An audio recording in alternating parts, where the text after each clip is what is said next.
So we are still looking at second order non-homogeneous differential equations, and in the previous video we looked at the method of indeterminate coefficients, and we know the limitations of that method. It is strictly when our f of x is either a trig function, an exponential function, or an algebraic function. But there are times when in like the part that I would love to place an emphasis on is when our f of x is a trig function. In this case, it's a sine, okay? Let's say sine of x, or what, or cos x.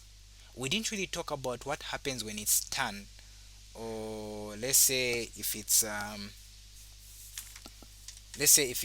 something like sec, or anything beyond that. We only looked at some examples when it was like a trig function like cos or sine or something like that.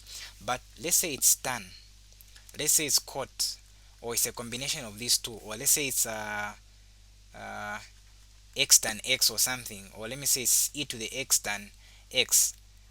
Okay, so the method that we used previously, the one for indeterminate coefficients, is strictly to, when you're talking about trig functions, it's when it's either sine or cos. If you have any of these, okay, what you need to use is the method that is called the method of variation of parameters. It's a very interesting method. It's not complicated. I'll try to make it as easy as possible. Okay, I'll not try to complicate things. So I advise you watch till the end, and once again I'll just talk about the intro in this video, then the other part I'm going to talk about some few examples. So I advise you watch this video. It would be okay you leave the other one for examples, but make sure you watch this one till the end. So now, when it comes to method of variation of parameters, when it comes to us finding solutions for differential equations, which are of course non-homogeneous and they're also second order, is that it's a method of finding particular solutions of a differential equation by replacing the constants in the solution of a related homogeneous equation uh, by function, and determining their functions so that the original differential equations will be satisfied. So the method that we use for this one, it's like we use the method that is called, there's this word, how you pronounce it depends on where you're coming from. I'm going to say this is Ronskians, something like that.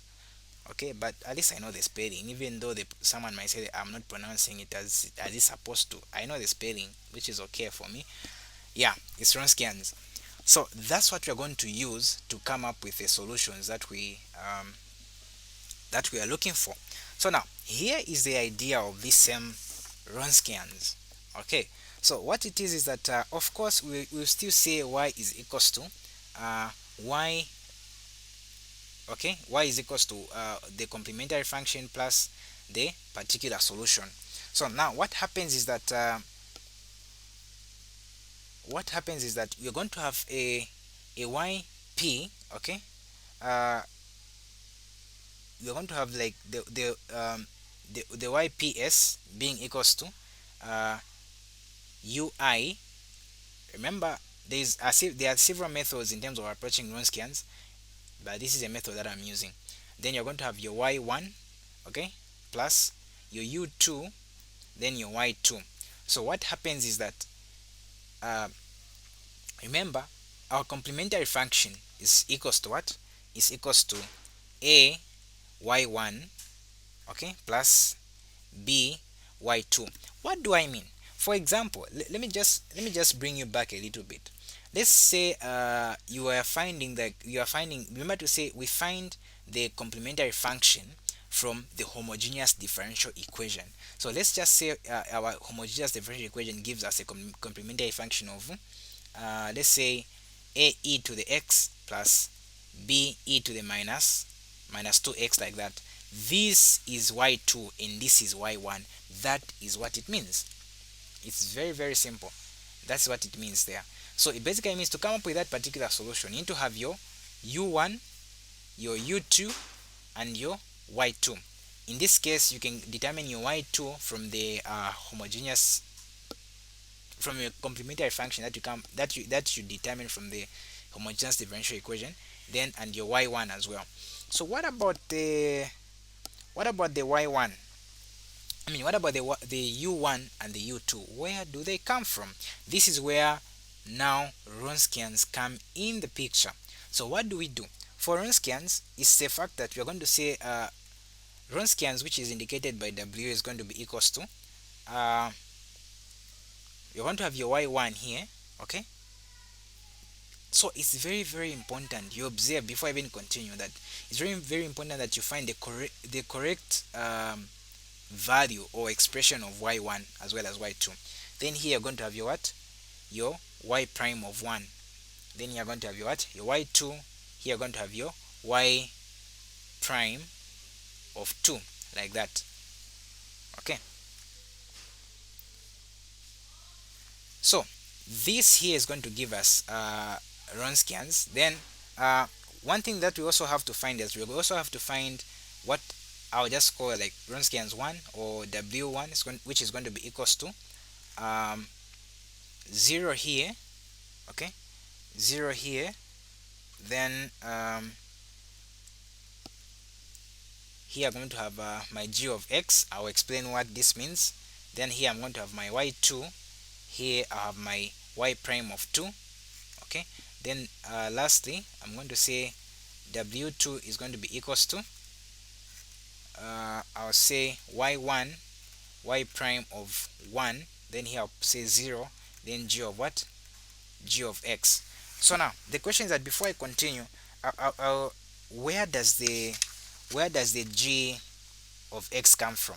So now the g of x, remember to say for these, okay, for these are just differential equations in the form in these forms, like you have your a d2y dx2, okay, plus b dy dx plus cy is equals to. So here instead of f of x I'll indicate g of x. That's where the g of x comes from, okay.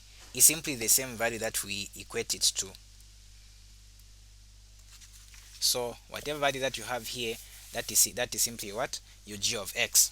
So remember to say here I've only talked about w1 and w2. So let me talk about the u1 and the u2. So the u1, you can determine u1. You can say your u1 is going to be equals to your u1 is going to be equals to the integral of w1 divided by w dx. Your u2 is going to be equals to the integral of w2 divided by w dx. And there we have it. That's simply how we come up simply how we come up with that.